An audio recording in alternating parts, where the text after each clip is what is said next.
Hello students, welcome to the lecture series of Indian Traditions, Culture and Society। आज के इस video lecture में हम एक इम्पॉर्टेंट टॉपिक डिस्कस करेंगे जिसका नेम है town planning in Indus valley civilisation. तो इंडस वैली सिविलाइजेशन में कैसे टाउन की प्लानिंग करके, सिटीज की प्लानिंग करके उनको बनाया जाता था, वो इस टॉपिक में हम समझेंगे। और ये टॉपिक जो है इम्पोर्टेंट है, पहले के वीडियोस में ये नहीं हो पाया था, तो हम आज इसको कवर कर लेते हैं। ठीक है, देखिए टाउन प्लानिंग और स्ट्रक्चर की जब हम बात करते हैं तो पहले हम थोड़ा सा इंडस सिविलाइजेशन को समझ लेते हैं। तो जो हमारा इंडस सिविलाइजेशन था, जिसको हम इंडस वैली सिविलाइजेशन भी बोलते हैं या फिर हड़प्पन सिविलाइजेशन भी बोलते हैं, उसको देखें अगर हम कि वो किस टाइम पीरियड में था, तो वो 3300 बीसी से लेके 1300 बीसी तक था। ठीक है, लगभग 3300 बीसी में इंडस वैली सिविलाइजेशन या सिंधु घाटी सभ्यता या फिर हड़प्पा सभ्यता, है ना, कई सारे नाम है इंग्लिश हिंदी में मिला के। और ये 3300 बीसी में स्टार्ट हुई और 1300 बीसी तक आते आते ये क्या हो चुकी थी, ये डेक्लाइन कर गई थी। लेकिन इसका जो मैच्योर फेज है, मैच्योर फेज जो है वो 2600 बीसी से लेके 1900 बीसी तक है। ठीक है, और इंडस वैली सिविलाइजेशन में बहुत सारी सिटीज आती हैं जिनके नाम आप लोगों ने सुने होंगे, लाइक हड़प्पा, मोहनजोदारो, रहमान धेरी, कालीबंगन, ढोलावीरा, लोथल, राखीगढ़ी, रोपर एटसेट्रा। ठीक है, अब थोड़ा सा मैप में इसको देखने की कोशिश करते हैं हम। तो जैसे हम हड़प्पा की बात करते हैं तो हड़प्पा जो है, हड़प्पा हो गया ये आपका रहमान देहरी, देन आपका मोहनजोदारो, है ना। ये जो तीन इंपॉर्टेंट सब सिटीज हैं इंडस वैली सिविलाइजेशन की, ये आज के मॉडर्न पाकिस्तान के अंदर है। ठीक है, और अगर हम बात करें ढोलावीरा, तो ढोलावीरा हमारे गुजरात में है, लोथल हमारे गुजरात में है। ठीक है, राखीगढ़ी आपका इधर हरियाणा की तरफ है, और रोपर आपका पंजाब में है ना। तो कालीबंगन, कालीबंगन भी हमारा इंडिया में है। तो ये कुछ सिटीज से आपको आइडिया हो जाएगा कि ये कहाँ कहाँ पे हैं। तो अब टाउन प्लानिंग की बात कर लेते हैं। The Harappan culture what distinguish bye it's system of town planning. जो हड़प्पा का कल्चर है या इंडस वैली सिविलाइजेशन है, वो अपने टाउन प्लानिंग के लिए बहुत ज्यादा जो है फेमस है ना। बहुत ज्यादा टाउन को प्लान करके वो लोग जो है अपनी सिटीज बसाते थे या गांव बसाते थे, उसके लिए बकायदा वो पूरी प्लानिंग किया करते थे। ठीक है, Harappa and Mohenjodaro each had its own citadel और Acropolis which was possibly occupied by members of the ruling class and the priestly class। जब हम हड़प्पा या मोहनजोदारो के टाउन की बात करते हैं तो इनको कैसे बनाया गया था, इसमें क्या था कि एक जमीन पे जहां ऊंची जगह है, चाहे वो नेचुरल है, अगर नेचुरल कोई ऊंची जगह नहीं मिल रही है तो उसको आर्टिफिशियली प्लेटफॉर्म बना के ऊंची जगह को चूज करके वहां पे सीटाडेल या एक्रोपोलिस बनाया जाता था। सीटाडेल या एक्रोपोलिस का मतलब है वहां पे किला बनाया जाता था। ठीक है, और लोअर लेवल जो था जमीन का, तो ऊंचाई पे तो सीटाडेल होगा या एक्रोपोलिस होगा, हुआ करता था, और नीचे लोअर लेवल पे जो है वो कॉमन पीपल के घर हुआ करते थे। अब ये जो सीटाडेल या एक्रोपोलिस बनाया जाता था, इसमें बेसिकली कौन रहते थे, इसमें किंग लोग रहते थे, रूलिंग क्लास रहती थी, या फिर प्रीस्टली क्लास रहती थी, जो पुरोहित वगैरह होते थे, वो एक्रोपोलिस में रहते थे, सीटाडेल में रहते थे। और सीटाडेल के बिलो हर एक सिटी के अंदर क्या होता था, लोअर टाउन होता था, जो कि जिसके अंदर ब्रिक के हाउसेस बनाए जाते थे और यहाँ पे कॉमन पीपल रहा करते थे। ठीक है, the remarkable thing about the arrangement of the houses in the cities is that they followed the grid system, है ना। तो ये बेसिकली जो टाउन बनते थे, और इन टाउन के अंदर जो लोअर टाउन जिसको बोला गया है, जिसमें कॉमन पीपल रहते थे, तो उसको ग्रिड सिस्टम के अकॉर्डिंग बनाया जाता था, है ना। ग्रिड सिस्टम क्या हो गया, ग्रिड सिस्टम ये हो गया कि इस जैसे हम रोज और कॉलम बनाते हैं ना, ऐसे करके, तो ये हमारा ग्रिड सिस्टम होता था। ठीक है, इस तरीके से, तो इस तरीके से घर बनाए जाते थे। अब मान लीजिए ये मैंने जो आपको एक ग्रिड बना के दिखाया, ये सपोज रोड है तो यहाँ पे घर होगा, है ना, यहाँ पे घर होगा, यहाँ पे घर बने होंगे, इधर घर बने होंगे। तो ग्रिड सिस्टम को ये फॉलो करते थे। ऐसा नहीं है कि आज की डेट में हम देखें हमारी जनरली इंडिया की सिटी जो है कहीं पे भी घर बना दिया गया, कहीं पे भी कॉलोनी जो है वो डेवलप कर दी गई, ऐसा नहीं था, है ना। बकायदा ग्रिड सिस्टम के अकॉर्डिंग ही घर बनाए जाते थे। This is true of almost all the Indus settlement regardless of size. किसी भी सिटी का या गांव का साइज कितना भी बड़ा हो कितना भी छोटा हो, वो ग्रिड सिस्टम को फॉलो करते थे। Roads cut across one another almost at right angles. और जो रोड्स बनती थी, अगर एक रोड दूसरी रोड को कट करती थी तो हमेशा या अधिकतर वो 90 डिग्री के एंगल पे ही, राइट एंगल पे ही क्या करती थी, कट करती थी। ठीक है। And the city was divided into so many blocks. और सिटी के अंदर बहुत सारे जो है ब्लॉक्स बनाए जाते थे। अब सिटी के अंदर जो बहुत इंपॉर्टेंट स्ट्रक्चर हुआ करते थे उनको डिस्कस कर लेते हैं। तो पहला इसमें हम पढ़ेंगे हाउसेस, वहां के घर कैसे बने होते थे। तो Harappan people use burned bricks for constructing their house. अपना घर बनाने के लिए बर्न्ड ब्रिक्स या बेक्ड ब्रिक का वो इस्तेमाल करते थे। तो जैसे आज की डेट में भी जो ईंटें होती हैं उनको क्लेन के अंदर या भट्टी के अंदर, है ना, बर्न किया जाता है, बेक किया जाता है। तो वैसे ही हड़प्पन पीपल जो है ईंटें बनाते थे और उनके फिर घर बनाते थे। जो ब्रिक का प्रोपोर्शन होता था या ब्रिक की लेंथ ब्रेथ हाइट होती थी, है ना, तो वो होती थी 1:2:4 या 4:2:1। अच्छा, ये इस तरह का रेशियो लेने के पीछे पर्पस ये था, इससे क्या होता था, स्ट्रॉन्गल वॉल्स बनती थी, बहुत ज्यादा स्ट्रॉन्ग दीवारें बनती थी। और लेकिन उसमें कम ब्रिक्स का इस्तेमाल होता था, stronger walls with least quantity of BRICS. These burnt bricks were used in building the towns of Harappa, Mohenjodaro, Ropar and Mehrgarh. ठीक है। लेकिन एक्सेप्शन सब जगह होते हैं। तो एक्सेप्शन क्या था कि ये जो कालीबंगन में बिल्डिंग्स बनी थी या घर बने थे, उसमें जो ब्रिक्स हुआ करती थी वो सन ड्राइड हुआ करती थी। मतलब ईंटों को बना के उनको सन के अंदर ड्राइड किया जाता था। लेकिन हड़प्पा, मोहनजोदारो, रोपर और मेहरगढ़ में जो सिटीज मिली हैं या ये जो सिटीज हैं, इसमें जो घर बने हैं वो बेक्ड ब्रिक्स के बने हैं। ठीक है। फिर हर एक घर की बात करें तो हर एक घर के अंदर ड्राइंग रूम, बेडरूम, किचन ये हुआ करते थे। Each had a spacious verandah, a bathroom and a well. कुआं होता था घर के अंदर। ठीक है। There are instances of double storeyed building with staircases made of burned bricks. और ऐसे भी कुछ आर्कियोलॉजिकल सर्वे ऑफ इंडिया ने पाया है, आर्कियोलॉजिकल सर्वे ने पाया, डिपार्टमेंट ने पाया है कि डबल स्टोरीड बिल्डिंग भी बनती थी। और स्टेयरकेस जो बनाए जाते थे, सीढ़ियां जो बनाई जाती थी, वो भी बर्न्ड ब्रिक्स की बनाई जाती थी। ठीक है। फिर इन घरों को प्रोटेक्ट करने के लिए बहुत ज्यादा हाई कंपाउंड वॉल्स हुआ करते थे। तो इसके पीछे लॉजिक ये था कि इनसे क्या होगा, वाइल्ड एनिमल से बचा जा सकता है। ठीक है। तो all these are enough to show how praiseworthy their house building plans were. Second, हम टाउन के अंदर रोड्स की बात करते हैं। तो जैसा मैंने अभी बताया, रोड्स जो है वो 90 डिग्री के एंगल पे एक दूसरे को कट करती थी। Roads were very wide in Harappan township, wide हुआ करती थी, criss crossing the town from east to west and north to south.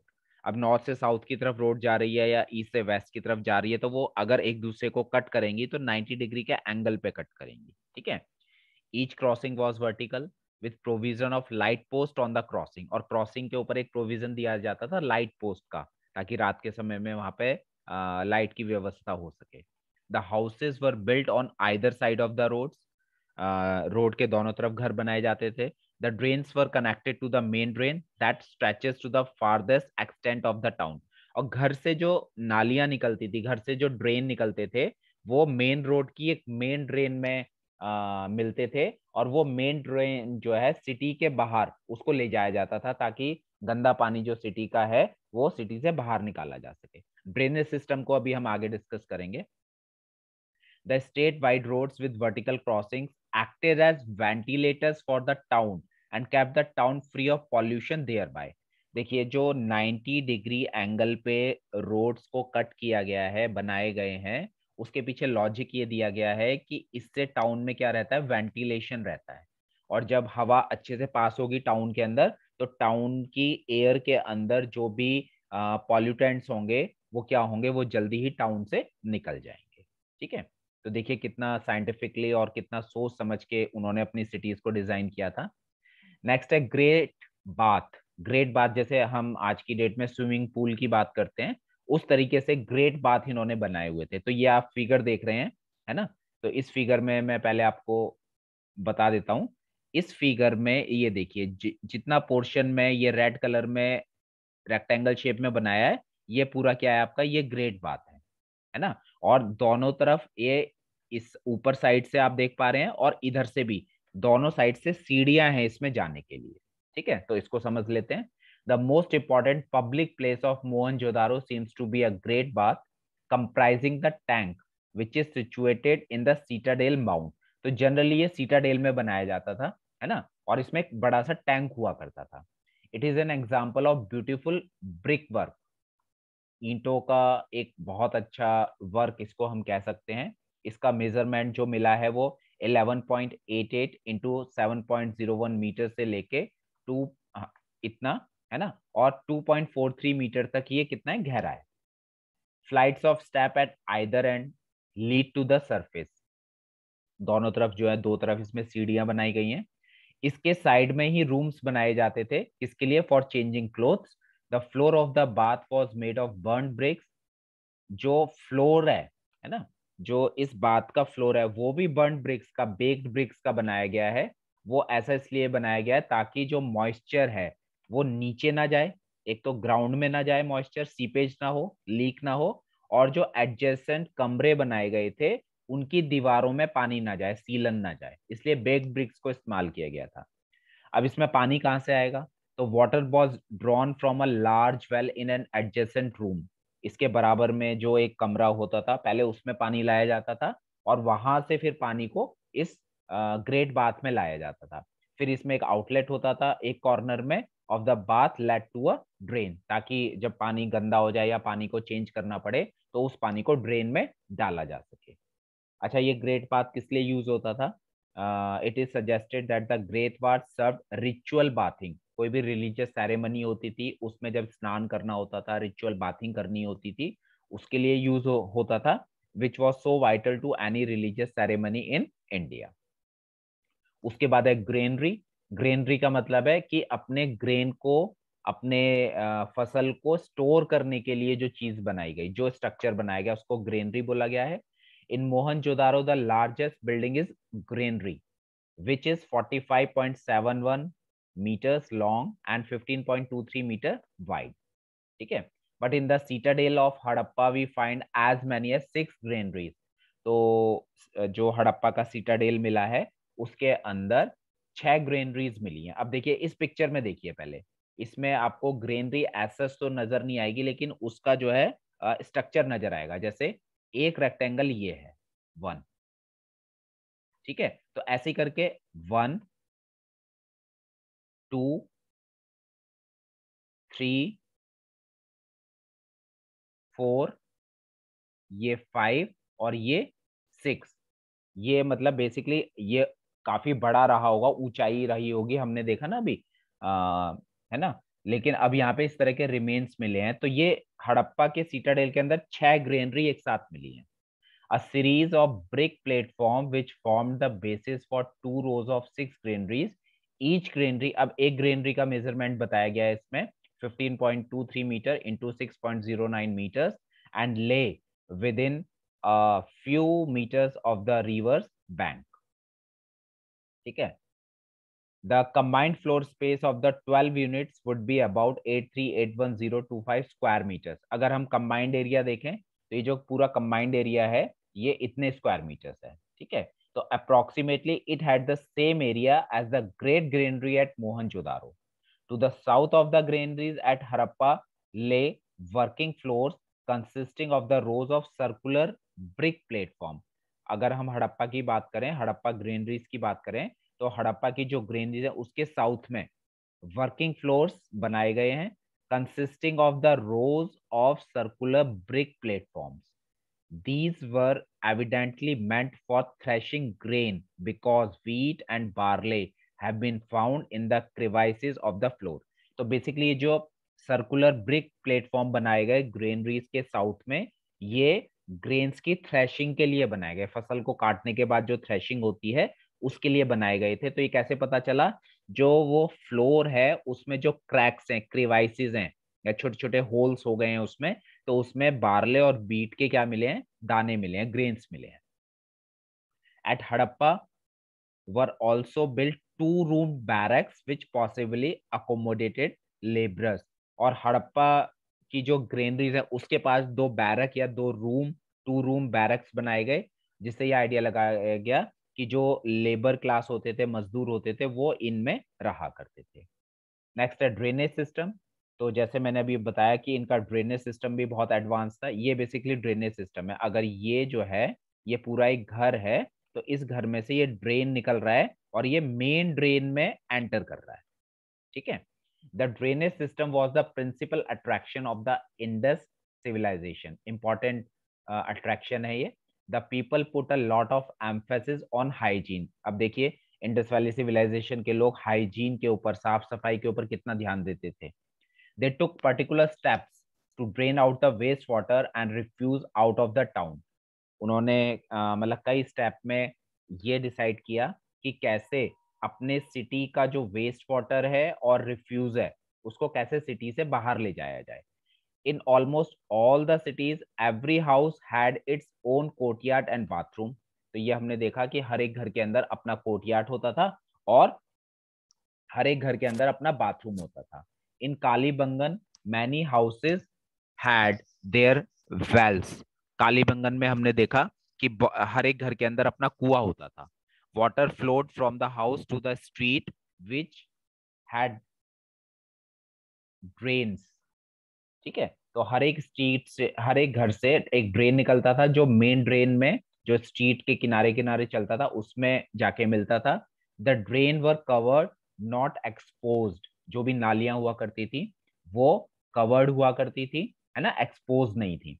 Sometimes these drains were covered with bricks and sometimes with stone slab. Cover करने के लिए या तो BRICS का इस्तेमाल होता था या फिर स्टोन स्लैब्स को यूज किया जाता था।